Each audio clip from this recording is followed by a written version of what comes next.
Week 11 of the fantasy football season.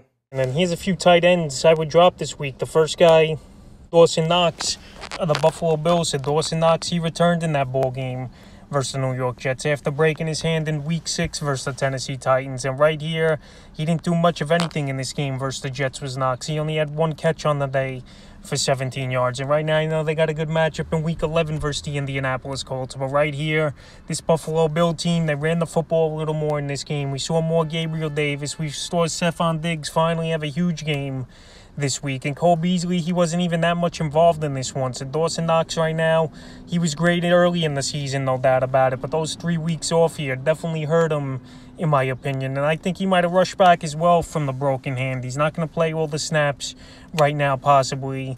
And he hasn't produced. So right here, would it surprise me if he has a big game next week versus Indianapolis? No, but right now, he's just a player. I don't know what you're going to get from him. And I would just keep him on the wire until he produces. Once again, the next tight end I would drop this week's Rob Gronkowski of the Tampa Bay Buccaneers. So Rob Gronkowski, he was off to a monster start the first 3 weeks of the season. And pretty much he's been out until he returned to Week 8 in New Orleans, which made no sense to me with their bye in Week 9. He only had one target in that Week 8 ball game, and then he left. So right now, he's going to be out 2 to 3 weeks more with the back injury. And I know there's injured reserve spots and IL spots in fantasy leagues, but right now, in my opinion, there's no reason to stash him. If he's out another 2 or 3 weeks, that brings us to Week 14.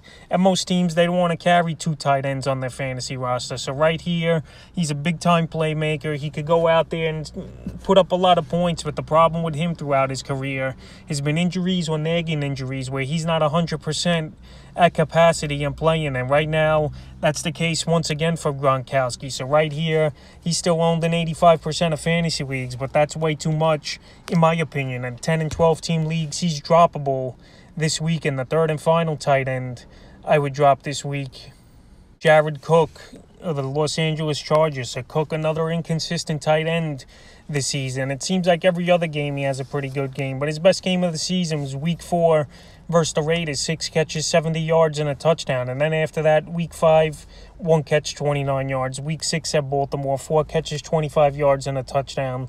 Week 8 versus the Patriots, 2 catches, 25 yards. And Week 9 at Philly, 4 catches, 48 yards, and a 2-point conversion. So right here, Week 10, another bad ball game here for Cook. 1 catch for 10 yards. And Week 11, pretty tough matchup on Sunday Night Football versus a pretty stout Pittsburgh Steelers defense that gives up the 10th least amount of fantasy points to tight ends. So right here, Cook, he's owned in 58% of fantasy leagues.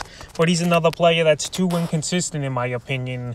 And just a guy I would shy away from because you don't know what you're going to get from him each and every week. It could be a 2-point game or a 10-point game in PPR leagues. And right now, I let someone else deal with that headache, especially in the stretch run before the fantasy playoffs. So that's a few tight ends I would drop here for Week 11 of the fantasy football season.